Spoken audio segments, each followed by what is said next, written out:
Oi, galera. Vamos começar? Aqui tem alguns exercícios para a gente revisar todas as principais partes da matéria, tá?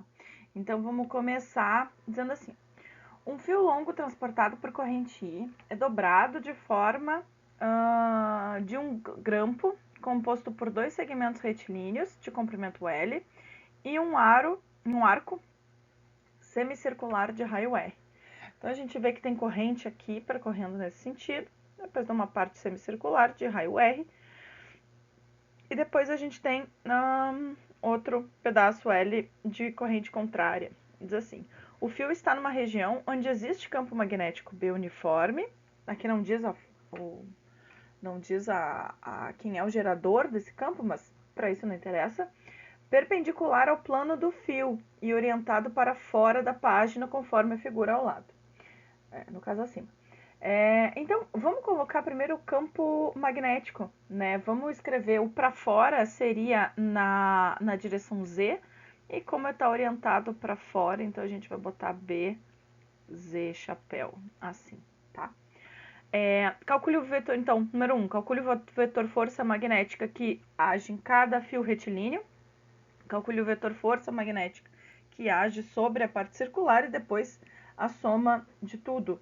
Então tá, vocês podem pensar, a parte retilínea não vai ter força. Esse não é o caso que vocês estão pensando, né? Porque lembra que a gente... E aí não era força que a gente estava lidando, né? Era a lei de Biot-Savart. Então vocês podem confundir algumas coisas, mas não se confundam, tá? O que eu tô falando é de força magnética e aí força sobre um fio. Força sobre um fio é o produto escalar do IL vetorial B. Então quer dizer que eu tenho um campo magnético uniforme nessa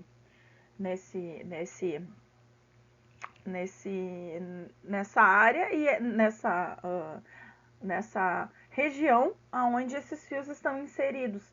Então, se eu tenho uma corrente que percorre esses fios, então essa corrente vai interagir com esse campo magnético e aí vai formar aí a força magnética, porque corrente é carga em movimento. E aí carga movimento em um campo magnético gera força magnética. Então, elas estão sob a ação de uma força, tá? Aí eu quero saber para onde se move esse negócio, né? Se vai se mover para cima, para baixo, se não vai se mover, se vai ficar parado, enfim. E aí eu tenho que somar cada contribuição. Então eu vou pensar, esse aqui é um pedaço 1, esse aqui, só para combinar com a resolução que eu fiz para vocês, esse aqui é o pedaço 2, esse aqui é o pedaço 3, eu vou consultando sempre minha resolução, né? 1, 2 e 3, então primeiro ele quer os pedaços 1 e 3 para depois achar o do 2. Então tá, então vamos achar a parte da 1, F1, então é IL vetorial B. Só que aqui a gente tem que tomar um cuidado. Esse L é o vetor de deslocamento, tá? Que acompanha a corrente, então ele é no mesmo sentido da corrente. E a gente tem que ver se esse vetor é o mesmo para todo o comprimento do fio. O módulo de L tem que representar o comprimento do fio. Então, no segmento 1, que é esse segmento 1 aqui, reto de cima, o meu vetor L, ele vai acompanhar, então, o sentido da corrente, então vai ser na direção de x negativo, então vai ser menos k. Aqui eu botei menos z, mas vamos botar menos aqui k. Então aqui vai ser na direção de menos i, acho que eu falei k, né? Não, errado. Menos i, e vai ser um comprimento L, né? Então vai ter comprimento L menos i, chapéu, tá? O campo magnético é esse aqui, que é igual para todo mundo. E aí vamos fazer o produto vetorial, né? A gente pode multiplicar por um escalar, que é o i, e botar um izinho sem ficar IL, que já é aquele vetorzinho ali. Então, o produto escalar IL vetorial B vai ficar como, né? A primeira linha são sempre os vetores unitários. A segunda linha são as componentes deste primeiro vetor, então ele só tem componente na direção i, então menos IL 0 e 0, e o campo magnético só tem componente no B, e no Z, no K, né? Aqui é chapéu, chapéu, chapéu e tudo. Então tá. Resolvendo esse determinante, a gente vai ter a resolução, vocês veem direitinho as componentes. Então, e assim, ó, é um produto vetorial. O resultado disso é um vetor ortogonal simultaneamente aos outros dois vetores.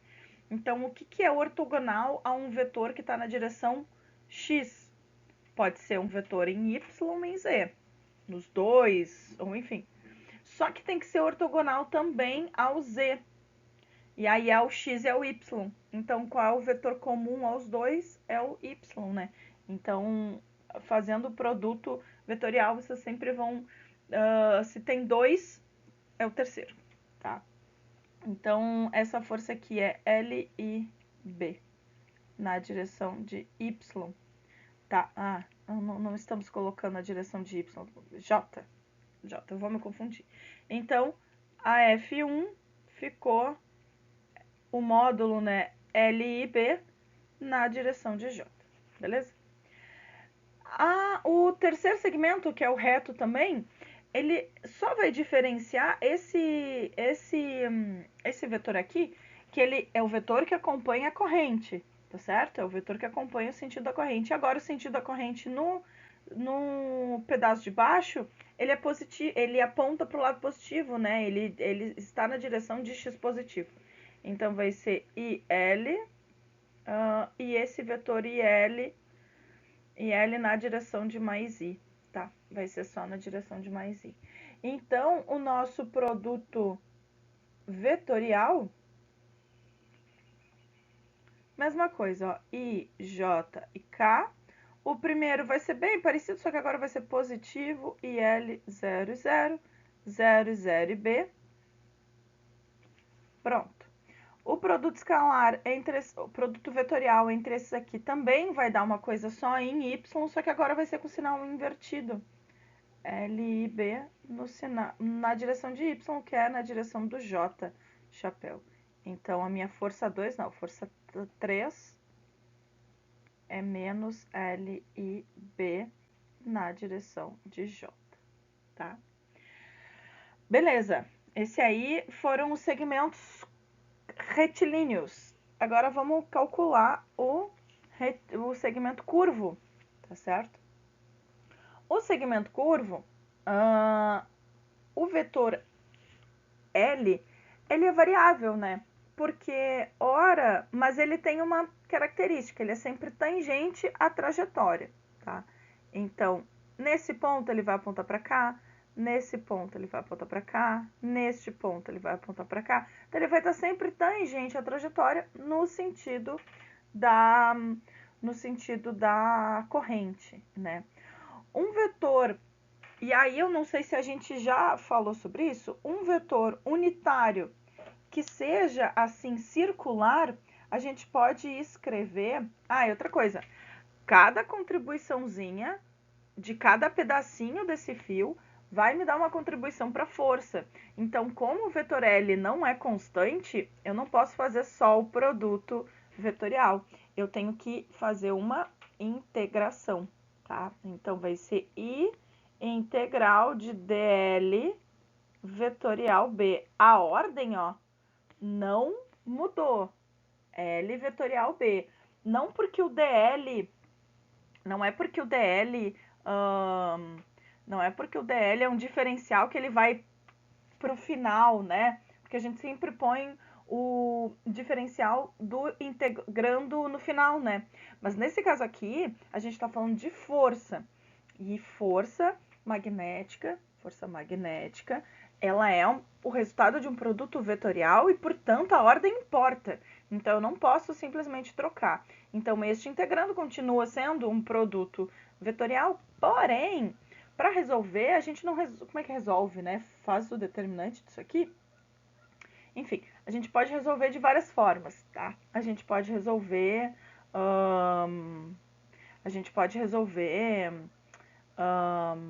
fazendo o produto... É que eu pensei outro jeito agora de fazer, mas enfim. A gente pode fazer transformando esse integrando no escalar, no módulo dele, né?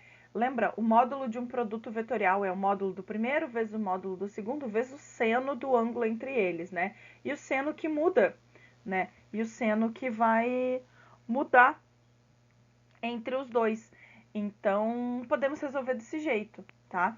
E a direção da força? Porque aí sempre vai surgir uma direção de força que a gente vai ter que ver para onde que ela vai estar agindo.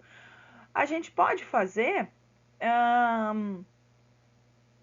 por, por simetria, né? A gente pode fazer o produto vetorial em cima, ver para onde aponta. O produto embaixo, ver para onde aponta e mais ou menos ver o vetor resultante, tá? Ou a gente pode fazer pelo produto vetorial. Aí vocês vão dizer, tá, mas o vetor L aqui era fácil de achar, é I vezes L, enfim, porque ele só tá no I. E aí que tá, um vetor deslocamento curvo pode ser descrito por seno e cosseno, tá? A gente viu isso em força elétrica, eu acho, bem na primeira área, bem brevemente, assim, que vocês podiam usar esse vetor, um vetor força, um vetor deslocamento, enfim, né? Um vetor dr de um semicírculo, de um círculo, né? Ou de um semicírculo, tanto faz, depende do ângulo que vocês estão usando.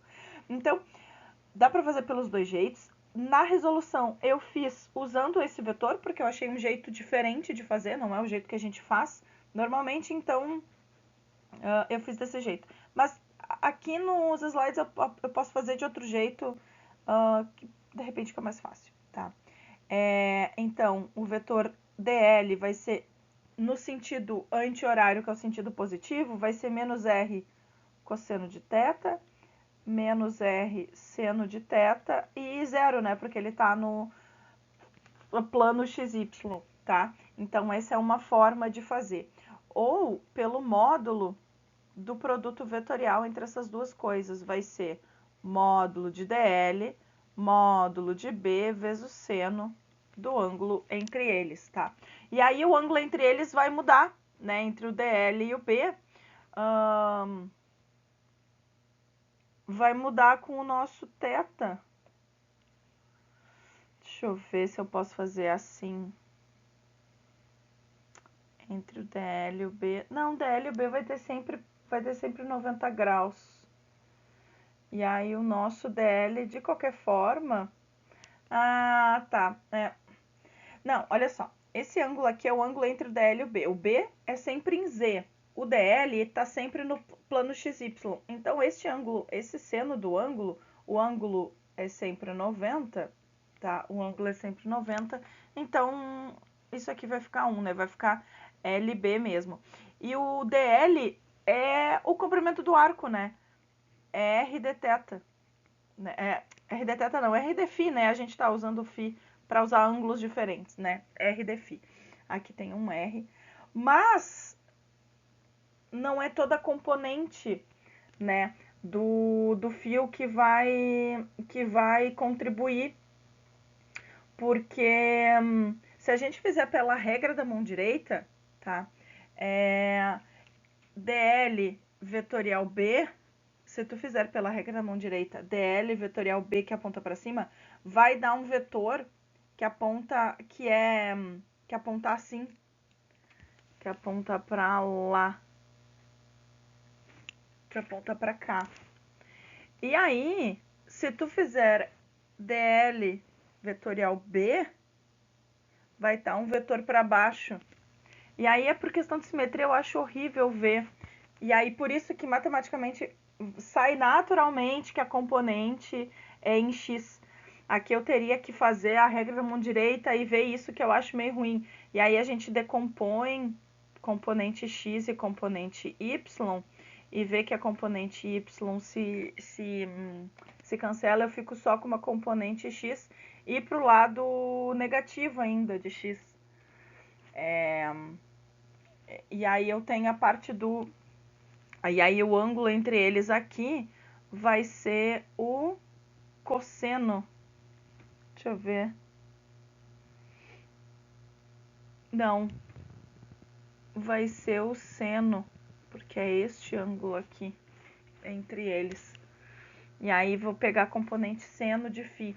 Então, assim, essa maneira não é uma maneira, eu acho, mais intuitiva, né? A gente pode se perder muito vendo da regra da mão direita, até porque é com o Z, e aí vê que dá para o lado de cá.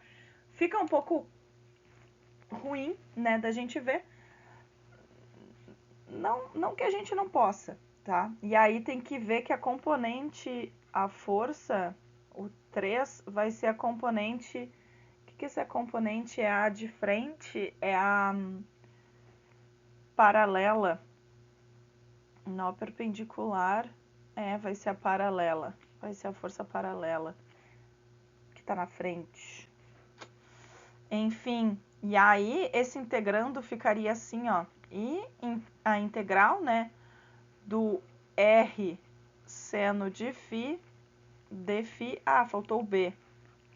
RB de quanto até quanto, né? Aí agora a gente só mede o arco, que é de 0 a π.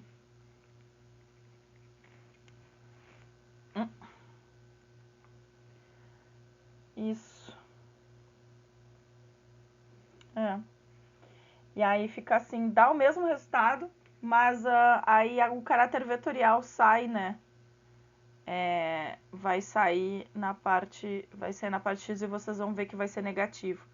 Então vai ser IRB integral de 0 a π de cosseno. Opa, já botei resultado. De seno de φ de φ. Integral do seno é cosseno, então vai ser menos cosseno, né? IRB menos cosseno de φ. Nas notas eu fiz pelo produto vetorial, que eu acho mais intuitivo. Ele pode ser um pouco mais chato para vocês, em um vetor, assim, que eu joguei o vetor. Não, mas esse vetor, ele existe, ele é um vetor unitário que descreve uma circunferência, né? Então, ele é bem de boas. Então, IRB,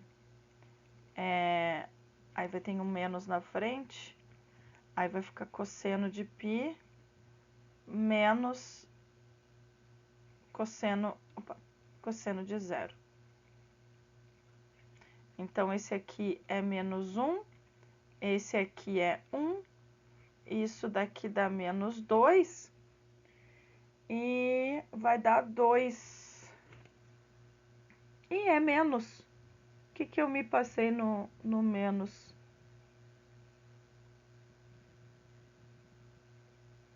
Não, nas notas eu também não, é positivo. É mais mesmo. Me passei nas notas. Tá. Me passei nas notas. Não, mas tem que ser negativo? Deixa eu ver. Let me see. Bom, de qualquer forma, a gente sabe que tem que dar negativo pela simetria. E aí esse jeito é meio ruim de fazer mesmo. É meio cagado de fazer. Dá mais 2. Opa, é que aqui dá menos 2 com esse menos. Aqui pareceu que tudo dá mais 2, né? Não, isso aqui dá menos 2. Com o menos na frente, o módulo vai ser 2 e RB na direção de menos x. Porque quando a gente faz assim, eu estou encontrando o módulo. Essa parte aqui a gente colocou depois. Né? Isso aqui a gente viu por simetria. Então, tu encontra o módulo do negócio, então naturalmente não vai sair o sinal, não. Tu tem que botar o sinal no final, tá? Não vai... Mas agora, se tu fizer assim, com o DL, vai sair naturalmente o sinal, tá? Sai naturalmente o sinalzinho menos lá, tá?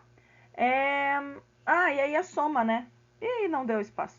Será que eu tenho outro slide? Acho que não tenho pra fazer isso. Então, quando a gente vai somar tudo, essa componente corta com essa componente e fica só essa componente da força. Tá certo? Vamos pro próximo, que eu já me alonguei demais. Não tinha mais um slide. Bom, esse aqui fica em branco. Aqui, ó.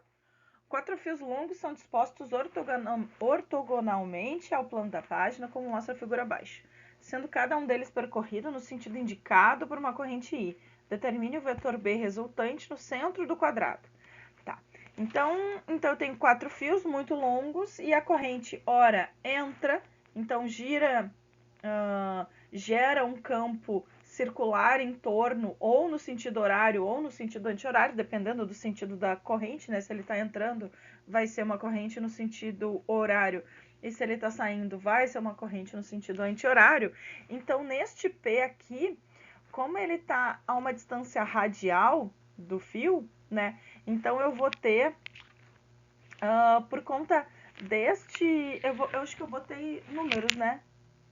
1, 2, 3 e 4, para a gente achar para onde aponta, né? Porque a gente sempre pode imaginar que desse, por exemplo, desse fio 2, eu tenho um círculo passando em P, e ele é tangente, e o P tem um vetor que vai ser tangente à circunferência no ponto P, né? E como ele está entrando, vai naquele ponto, ou pela regra da mão direita, agora não sei se vocês vão me enxergar virado no vídeo, acho que vocês vão enxergar virado no vídeo, não sei. Enfim, apontaria para lá esse campo B2, né? Vamos dizer assim, o campo B2. Da mesma forma, o campo B4 para lá também, tá?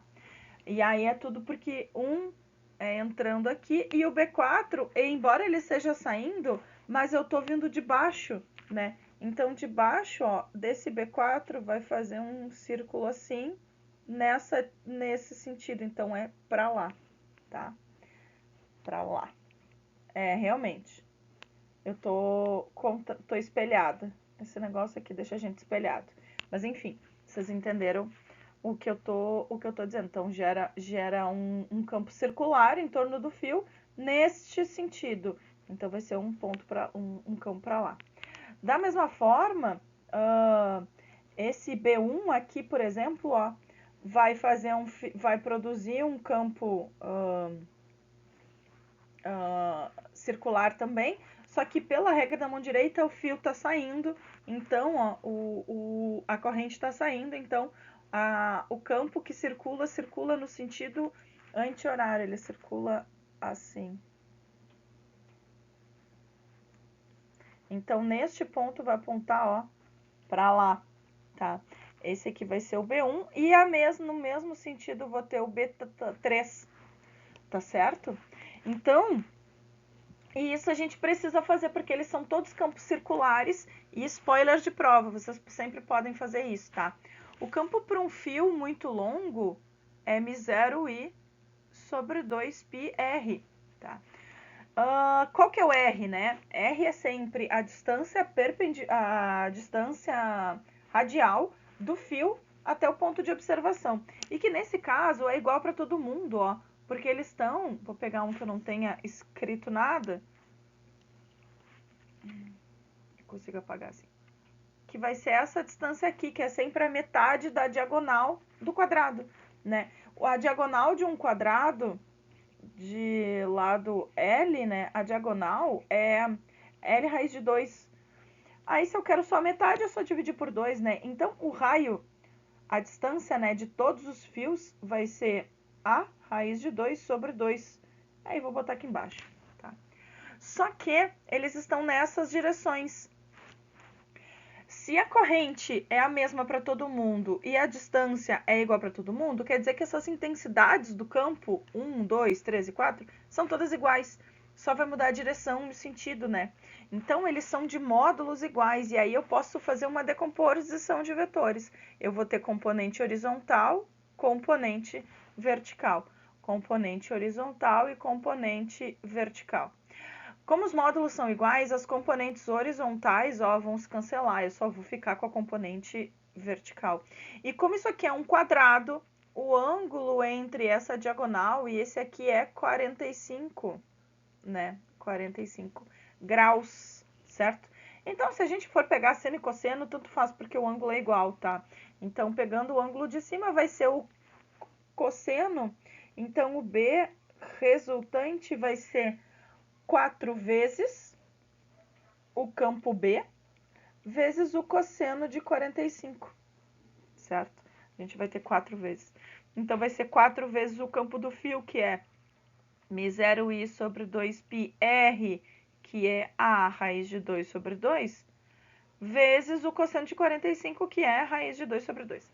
Se não fosse um quadrado, se fosse um retângulo e tivesse um ângulo estranho aqui, tomem cuidado com os ângulos, tá? E aí seria a parte, se eu pegasse esse ângulo aqui de cima, seria a componente do cosseno, né, do ângulo, que seria a parte. Mas se eu pegasse a parte de baixo, se eu pegasse esse ângulo aqui, seria o seno. Tem que tomar cuidado com os qual ângulo que tu vai usar, tá? Aqui a gente pode cortar a raiz de 2 com raiz de 2, o 2 corta com o 4, e aí fica bem tranquilinho o campo resultante. Então, fica 2 μ0i sobre πa. Só, acabou? Isso, πa. E aí, para botar a componente vetorial, a parte vetorial, né? Ele é na direção de mais j. Se eu for colocar aí jk. Tá certo? Esse aqui resolvemos rapidinho. Próxima questão vai falar sobre fios curvos e fios retilíneos de novo, né? Mas agora eu quero campo magnético. Bom, o primeiro exercício falava, então, eu tenho um campo magnético e eu tenho um fio que tá nessa região de campo magnético. Isso significa que eu tenho uma força magnética. Então, aí eu quero encontrar a força no fio. No segundo, eu tenho vários fios. Então, eu estou vendo qual é o produtor de campo magnético, tá? Então, cada fio produz um campo magnético e aí eu quero saber qual é o campo magnético resultante num determinado ponto. Aqui é a mesma coisa. Eu tenho vários segmentos de fios, tá? Fio curvo, fio retilíneo, tarará, e que eles são percorridos por corrente. Não está falando que eu tenho uma região de campo magnético e que esses fios estão inseridos. Se fosse, eu queria encontrar a força, tá? Mas não é a força que a gente quer, é o campo magnético. Se é um campo magnético de um fio e ele não é reto, eu não posso usar aquela expressão lá do fio longo, porque aquilo funciona para um fio reto, longo. Então, a gente tem que usar a lei de Biot-Savart, tá? A lei de Biot-Savart é uma lei experimental, como a gente já comentou em aula. μ0i sobre 4π. É sobre 4π, né? Eu nunca me lembro se é sobre 4π ou sobre 2π. Sobre 4π, integral do que, né? De todas as contribuições de cada pedaço de fio, ou do corpo, ou enfim, né? Aí é dl vetorial r chapéu dividido por r quadrado. O que são essas coisas mesmo, né? R chapéu, então, é o ponto do pedaço do fio onde eu estou olhando até o ponto de observação, e aqui eu desenhei muito mal. Este é o vetor R, que aponta do ponto para o fio até o negócio. E aí o vetor R chapéu, um vetorzinho na mesma direção. E lembra, R chapéu é unitário. Então, e quando eu estou falando dessa parte, por exemplo, circular de fora, a distância, o r quadrado, que é a distância, não varia, né? Porque é um círculo, então todos os pontos que estão sob essa circunferência têm a mesma distância. E aí aqui a gente só vai ver, ó, se esse pedaço aqui é A e o setor circular também tem raio A, então essa distância é 2A, tá? Essa distância ali é 2A para o fio maior. Para o fio menor é A mesmo, tá? E aí a gente só tem que ver qual é o ângulo entre eles, entre o DL e o R chapéu, tá? Então, primeiro de tudo, bom, como eu não consigo colocar um vetor só que me represente o L, eu vou ter que cortar esses pedaços em vários pedacinhos, né? Então, vamos falar para os fios retos primeiro, tá? Então, o DL, por exemplo, deste pedaço aqui reto, então vai ser na direção da corrente, para lá, na direção da corrente. Então, esse aqui DL vai ser na direção X, tá certo? E aí, do DL, quando tu terminou de desenhar o DL, quando tu desenhou de desenhar o DL, faz um pontinho no fio e já produz o teu R. Esse aqui é o teu R. E aí fica fácil ver que teu R chapéu é menorzinho na direção do R, tá? Na mesma direção do R. Então, achou o DL? Acompanha a corrente, é um pedaço do fio. Tá? Um segmento do fio que tu consegue colocar como constante. Aqui tem câmera. Que tu consegue colocar como constante, tá? Então, meu DL é na direção de X. O K tá saindo, então, né? É perpendicular ao K, ok? Só que agora temos um problema. Houston, temos um problema. We have a problem. Ó, DL vai ser, sei lá, na direção do DX, vamos colocar assim, DX, na direção de... A corrente tá pra cá, olha como tá espelhado, a corrente tá pra cá, e é na direção de menos I, né? Menos I, se eu ia pra lá. Tá, menos... Vamos botar aqui um sistema de coordenadas de X, Y e Z. Ah, não. Ao contrário, Y e Z. Tá. Ok. Tá nessa direção aqui. Tá na direção X negativo. Ok. E o vetor R chapéu? O vetor R chapéu é um vetorzinho unitário na direção do R, né? Que o R é na direção I. Então, é o nosso I. E esses dois vetores formam um ângulo entre eles de 180. Qual é o produto, qual é o resultado do produto vetorial? Qual é o módulo de um produto vetorial?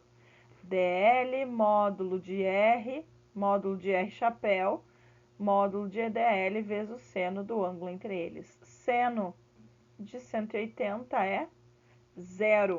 Tá? Então, esse produto vetorial, sempre que tiver na mesma direção, tá? Vai ser 0.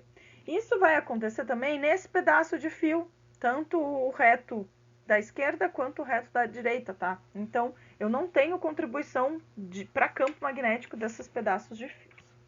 Então, beleza. Agora, para o fio de raio igual a 2A, a gente vai usar, então, a lei de Biot-Savart, tá aqui. Então, ó, μ0i sobre 4π, integral. Esse produto vetorial fica assim. O módulo de R, então, R chapéu, né? Então, vai ser 1 seno do ângulo. Bom, olha só. Como a corrente está para lá, o DL aponta para cá, sempre tangente, e o R chapéu é sempre radial, né, para dentro. Então, ele sempre vai formar ângulo de 90 graus, ó. Aqui, aponta para dentro, sempre ângulo sempre tangente à trajetória. Então, ó, sempre ângulo de 90 graus para os dois, tá? Então, eu fico só o meu produto, então, meu integrando, que seria isso aqui, o seno de 90 vai ser 1, então essa parte aqui é 1. O módulo do R chapéu é sempre 1, por definição. E o DL é o diferencial de arco. Qual é o DL de um diferencial de arco? Não é R de φ? Só que no caso nosso R é 2A. Então é 2A de φ. Eu não sei se nas notas eu usei de φ ou de θ, usei φ. Tá? De 0 a π. Tá? Então vai ser 2A de φ de 0 a π, que é um semicírculo, e o raio quadrado é 2A ao quadrado, tá? Então, e esse campo ele é DL vetorial R para dentro. Ó, DL vetorial R para dentro, então dá na direção de menos K. Menos K pela regra da mão direita, tá? Aqui vocês podem parecer a regra da mão esquerda, mas eu tô pegando a mão direita para fazer, tá? Bom, resolvendo essa integral, a integral só de dφ, isso aqui vai dar φ, aplicado entre 0 e π vai dar π. Então, vou copiar aqui as notas, porque é só questão de integralzinha mesmo. Aí fica μ0i sobre 8aπ, e aí corta com π, que é o resultado da integral. Então, lembrando que esse menos aqui não surge da integral, tá? A gente colocou porque fazendo o produto vetorial dl é sempre dl, vetorial r sempre dá para dentro, tá? Então, menos K. Aí fica menos μ0i sobre 8A corta os πs na direção de cá para dentro, tá? Esse aqui é o do 2A. Ah, nas notas eu não fiz o do A, né? Tá. Na direção do A, nas notas eu não fiz o R em direção ao A. Só fiz esse aqui e não fiz o do outro, acho que eu me passei, esqueci de fazer. Tá? Aí eu faço aqui. Mesma coisa, só que o A é diferente. E outra coisa, o DL aponta na outra direção, né?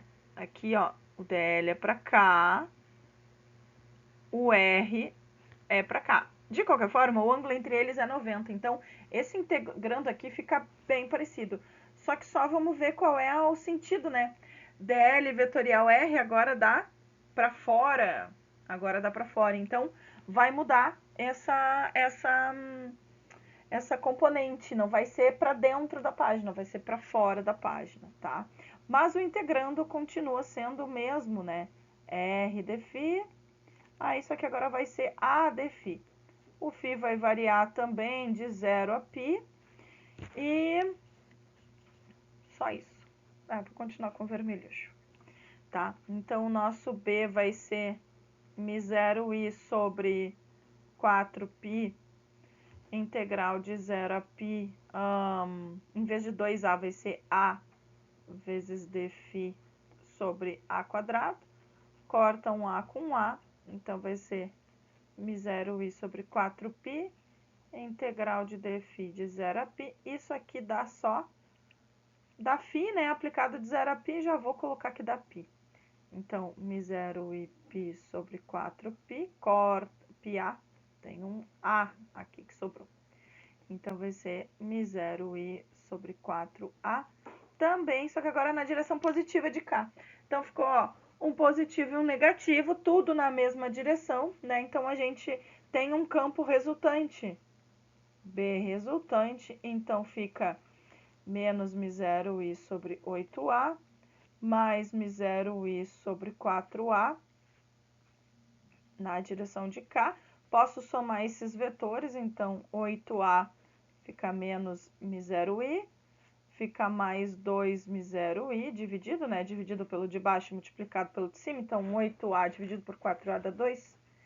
E aí 2 menos 1, 1. Então fica μ0i sobre 8A, na mesma direção de cá. Tá aí o nosso campo resultante. Tá bom? Último exercício. Vamos ver. Aqui, Lei de Ampère, tá? Então, assim, ó, esses exercícios aqui servem muito para vocês estudarem o que vai cair na prova, tá? O que eu vou cobrar. A parte mais importante desse conteúdo, se eu tivesse que escolher algumas coisas, né? Então, primeiro, toda aquela parte de força magnética sobre uma carga, força magnética sobre um fio, toda aquela parte ali é bem importante, tá? Que mais? Lei de Biot-Savart, tá? É como se fosse o campo elétrico, né? A lei de Coulomb, né? Como é que a gente encontra o campo elétrico via lei de Coulomb? Integrando aquelas coisas lá, distribuição de cargas, tá? Aqui a gente não tem umas distribuições muito complicadas, né? A gente vai ter fio curvo, fio reto, fio não sei o quê, e já deixa, é suficiente, né, pra gente se complicar, tá? Então, lei de Biot-Savart por um fio longo, então revisem aquilo, por favor. Que mais? Lei de Ampère, tá? Lei de Ampère é bem importante, então serve para quê? Para simetrias, né? Quando a gente tem um ambiente, uma coisa muito simétrica, ou seja, para encontrar campo magnético dentro de condutores, isso aqui é muito importante. É uma exigência da lei de Ampère? Não é uma exigência que seja simétrico, só fica mais fácil, tá? Qual a exigência da lei de Ampère?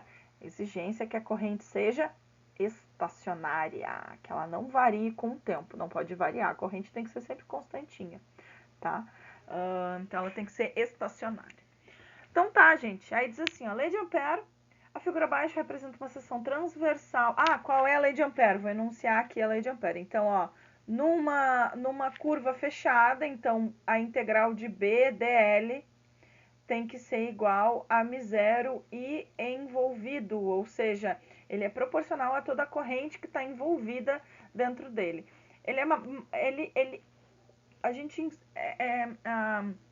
A inspiração pode ser a lei de Gauss, vocês podem pensar a lei de Gauss, mas é que a lei de Gauss do magnetismo dá zero, depois eu vou falar sobre isso quando a gente falar em equações de Maxwell, tá?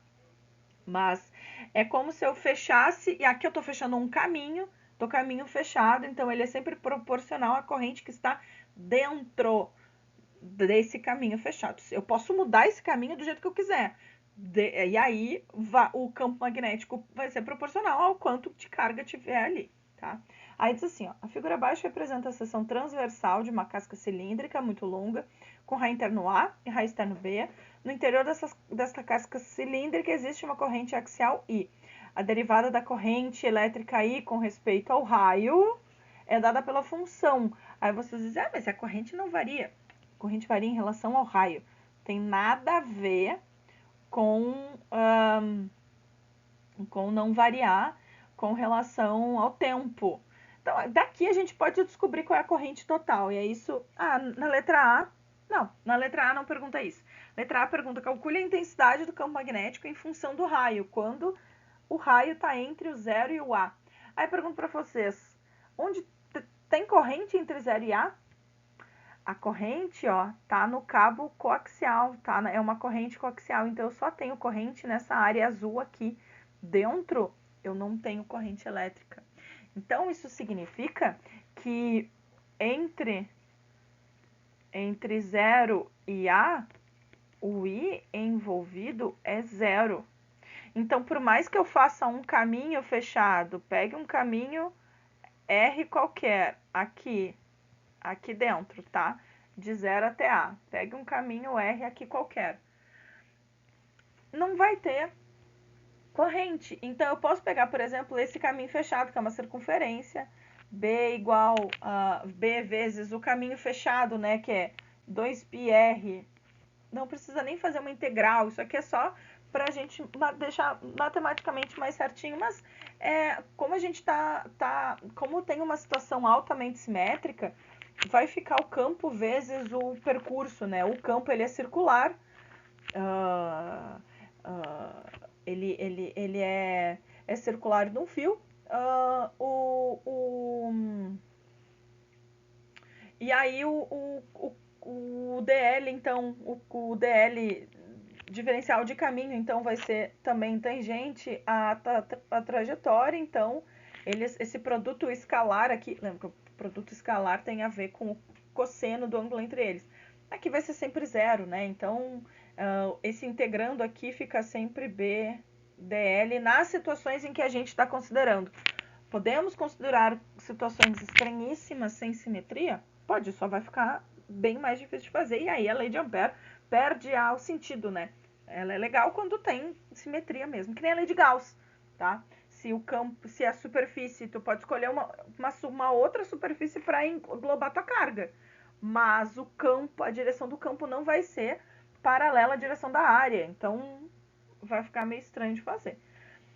Desse lado, do lado esquerdo da equação, sempre vai ser B, 2πr, tá? Só tem que ver quem é esse R e se ele pode cortar com o I envolvido ou com alguma coisa do envolvido.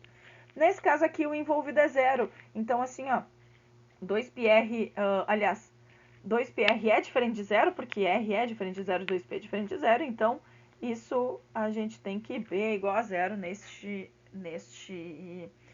pedaço, tá? Nesta região. Agora a letra B, isso aqui é a letra A. A letra B diz assim: calcule a expressão da corrente elétrica em função de R. É bem de boas, né? A gente tem que pegar então DI sobre DR é igual a 2πkr quadrado. Então é só integrar, né? Passar o DR multiplicando, então vai ficar DI igual 2 πkr. Ficou horrível essa ordem de coisas. Enfim. Tá. vou integrar, e aí fica integral de DI é I simplesmente, as constantes saem para fora, integral de R quadrado dr. Integral de R quadrado soma 1 no expoente, divide pelo novo expoente, então vai ficar a constante, R ao cubo sobre 3. E a gente está fazendo a corrente em função de R, né? Então, acho que fica assim mesmo. Ah, um detalhe, isso aqui é importante. Onde é que tem corrente, né? Começa a ter corrente, se eu deixar assim, pode pensar que a corrente começa em zero, mas a corrente não começa em zero. A corrente começa quando o raio é igual a A. Então, ele vai de A até o raio R, né? Então, a nossa corrente fica A em constante sobre 3, então R ao cubo menos A ao cubo. Então, tá aqui a nossa corrente, tá? E aí, a letra C pergunta a intensidade do campo magnético em função do raio R, né? Em função do raio R. E aí, agora,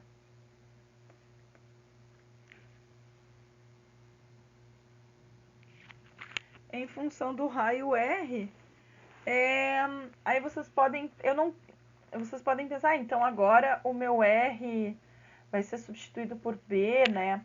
Mas não, eu quero uma função do raio R na região entre. Se eu quiser saber numa região depois do que R, isso eu acho que eu vou fazer, não tá nas notas, não tá aí, mas eu acho que é interessante fazer, porque pode cair na prova, uma coisa assim, pra gente encontrar em todas as regiões. Spoiler. A gente e aí a gente sim aplicaria quando R igual a B, tá? Mas nesse caso aqui, eu quero uma região entre, então deixa R, porque o I envolvido não vai ser o total, porque o R não chega a ser B. Ele chega a ser um pouquinho antes do que o B, tá? Então, usando a lei de Ampère, fica, ó, BDL igual μ0I envolvido. A I envolvida é essa coisa aqui. BDL fica o mesmo 2πr, B vezes 2πr, μ0 e envolvida é aquela coisa lá, 2πk3 R ao cubo menos A, aqui tem um cubo também, ao cubo, e fica essa coisa aqui. A única coisa que a gente pode cortar é os 2πs e o R passar para baixo. Então, o nosso B, ele é circular, tá? O B, de qualquer jeito, ele é circular. Depois eu ponho, então, um vetor de circulação. μ0k sobre 3R, R ao cubo menos A ao cubo. Na direção de φ, porque ele é circular, tá? Se eu quisesse fazer numa outra região, tá? Se eu quisesse saber, por exemplo, o B numa região R maior do que B. Então, agora, pela lei de Ampère, a gente tem assim, BDL igual ao I envolvido, μ0, né? μ0 é o I envolvido. Agora, esse envolvido vai ser o I total. E aí, sim, a gente integraria... eu não posso voltar aquele slide lá. Deixa eu ver se eu encontro aquela expressãozinha para corrente, que fica aqui, sobre R cubo menos A ao cubo. Agora, o I total, onde eu tenho corrente? Eu tenho corrente, não é até o R, eu tenho corrente até o R igual a B. Então, eu não preciso refazer aquela integral, é só mudar o limite, né? Então, vai ficar a mesma coisa aqui, só que agora vai ser B ao cubo menos A ao cubo, tá?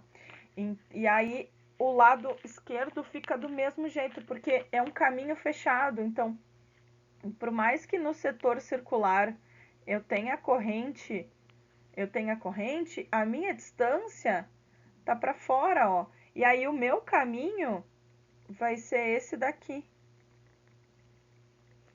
E esse caminho é 2πr de qualquer jeito, tá? É 2πr de qualquer jeito. Então, aí fica B vezes 2πr igual a sobre 3 B ao cubo menos A ao cubo. Acho que eu posso estar esquecendo de um misério em algum lugar. Corta esses 2π, então o B vai ficar K sobre 3 mi0 B ao cubo menos A ao cubo, 1 sobre R, que é como cai, né? A corrente num fio. Então o B ele é proporcional a 1 sobre R e que ele cai, né? E aí daquele lado, naquele outro ele era R ao cubo sobre R, né? Então ele parecia com R quadrado, né? Então ele tinha não era um comportamento linear que nem fosse. Então, se eu fosse fazer um gráfico, né, de B, e aí atenção para gráficos, porque vai cair coisa com gráfico A, B. Então, assim, de 0 até R igual a A, eu não tenho campo porque eu não tenho corrente. Depois ele aumenta de forma, não é linear, que nem a gente viu, nesse caso aqui porque a corrente não está uniformemente distribuída, mas é em torno de R ao cubo sobre com R, né? Então, isso aqui dá R quadrado. Deve ser uma coisa assim, ó, subindo assim. Tipo uma parábola, né? Isso é uma parábola, mas não é bem uma parábola, mas é subindo. De qualquer jeito, chegou aqui, e aí a gente tem que ele cai com 1 sobre R. O comportamento é de queda de 1 sobre R. Então, aqui é 0, aqui é o comportamento R ao cubo sobre R. Não vou botar R2 porque é R ao cubo menos uma constante, então não é exatamente ao quadrado, mas é uma coisa que sobe e não é linear. Ele tem uma barriguinha, enfim, tá? E aí aqui ele cai com 1 sobre R. E esse ponto aqui é esse campo, né? Então é K mi0 sobre 3 B ao cubo menos A ao cubo. Ah, eu vou botar o R embaixo assim, tá? O que eu espero de vocês num gráfico de B por R? Porque isso eu pedi na prova, tá? Eu espero esses pontos em R, tá? Se for uma casca cilíndrica, então o que acontece em todas as regiões, então aqui nesse caso era de 0 até A, de A até B e maior do que B, então aqui qual é o comportamento. Eu espero a curva certinha, então, mas aí tem que ver, depende do campo que eu tiver. Neste exemplo aqui, não é uma distribuição homogênea, era uma distribuição estranha. Se na prova tiver uma estranha, coloca qual é a cara de uma estranha. Se for linear, então é uma reta e eu espero ver uma reta, caso seja, tá? E depois sempre tem que cair com 1 sobre R, porque afinal de contas é como se fosse um fio, né? A menos de alguma mudança de corrente, é como se fosse um fio, cai 1 sobre R. Tá bem, gurizada? É isso. Nos vemos hoje mais tarde. Tchau, beijos.